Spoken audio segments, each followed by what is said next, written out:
Imagine this. You breathe in and all you taste is dust and ash. 104 degrees Fahrenheit heat, over 30,000 dead on a single field. Welcome to the bloodiest battle of the 18th century.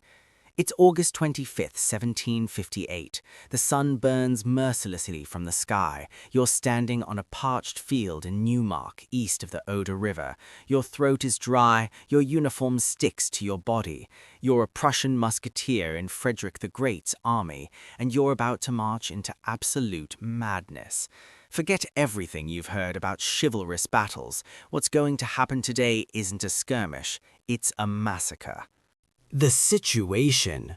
We're in the middle of the 7 Years' War. Prussia is surrounded. From the west, the French are pushing in. From the south, the Austrians. And in the east, a threat unlike any other, the Russian army. For years, they were considered disorganized and harmless, but now they stand deep in Prussian heartland. They've occupied East Prussia. Cossacks are burning villages, killing livestock and peasants alike. Berlin trembles in fear. Frederick II has rushed here in a forced march. He's driven his men until their boot soles wore through. He's furious, full of contempt for the Russians. He calls them barbarians and believes he can sweep them from the field like dust. A fatal mistake.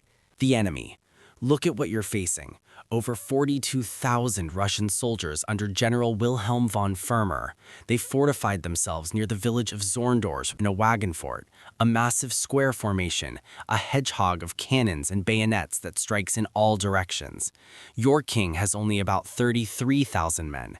Frederick trusts in his tactical genius, his famous oblique order. He wants to maneuver around the enemy and destroy them at their weakest point.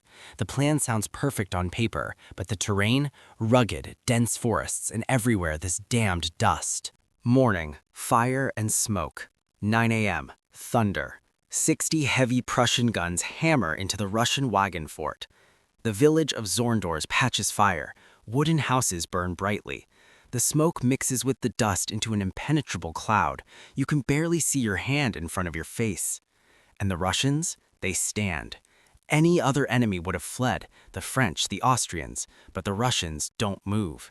When one falls, the next closes the gap. They die in rank and file, without a sound. Even the Prussian officers are frightened. Then comes the order to attack. Drums beat the rhythm. Left, 2, 3, 4. But through the dust and smoke, the Prussian units lose orientation. A massive gap opens between the left wing and the center. The Russians see it. With a wild battle cry, the Ura! Thousands of green uniforms storm from their cover. They immediately grab bayonets and rifle butts.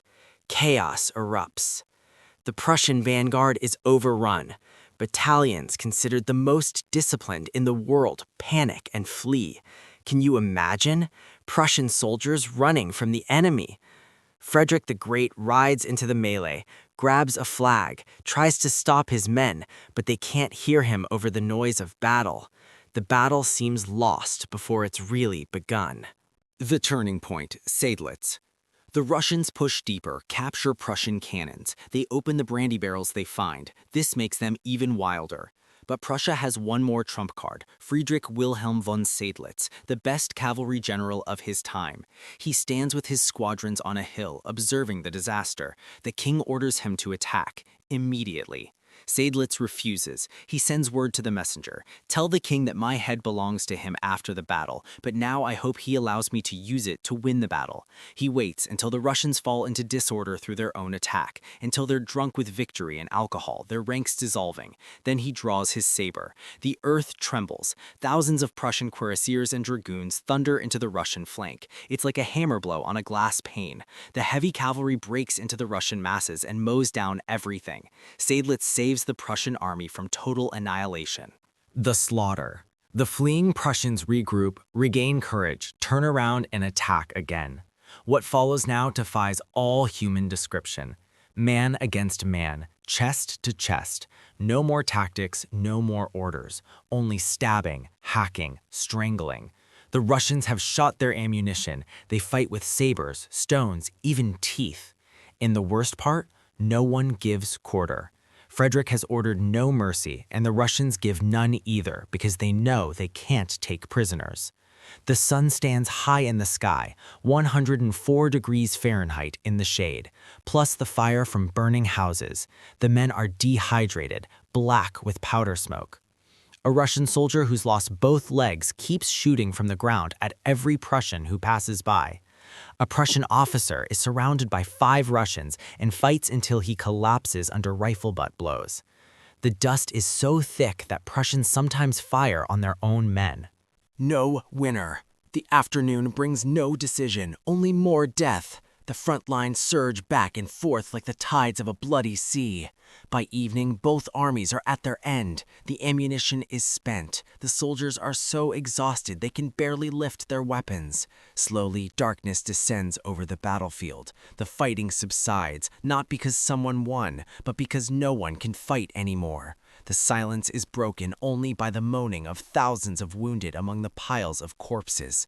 No one helps them, no water, no doctors. The horror. The next morning presents a sight that makes even the hardest veterans weep. Over 30,000 men, dead or severely wounded, on a single field. The Russians, nearly half their army lost, over 18,000 men. The Prussians, nearly 13,000 men, a third of their force annihilated. It's proportionally the bloodiest battle of the entire 7 Years' War. Frederick the Great rides across the field, pale as a ghost.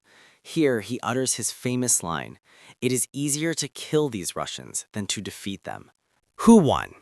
Tactically, a draw. Both armies still face each other the next day.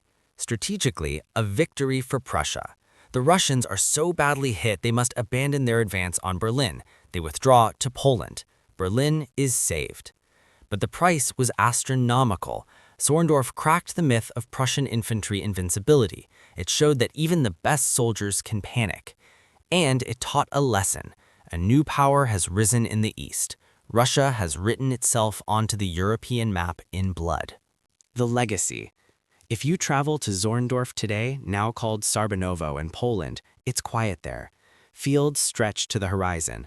But beneath this soil still lie the bones of thousands, Prussians and Russians united in death. This battle was a turning point. It nearly broke Prussia's neck, but also showed how tough this small state could be. Frederick learns that day that his survival hangs by a thread, spun from the courage of his soldiers and the luck of the moment. The Battle of Zorndorf reminds us, history doesn't consist only of dates, but of the suffering and sacrifice of people like you and me. The dust of Zorndorf has settled, but the echo of these cannons reverberates to this day. If you enjoyed this video, leave a like and subscribe to the channel for more gripping stories from history. Which battle should I cover next? Write it in the comments. Stay vigilant and never forget history.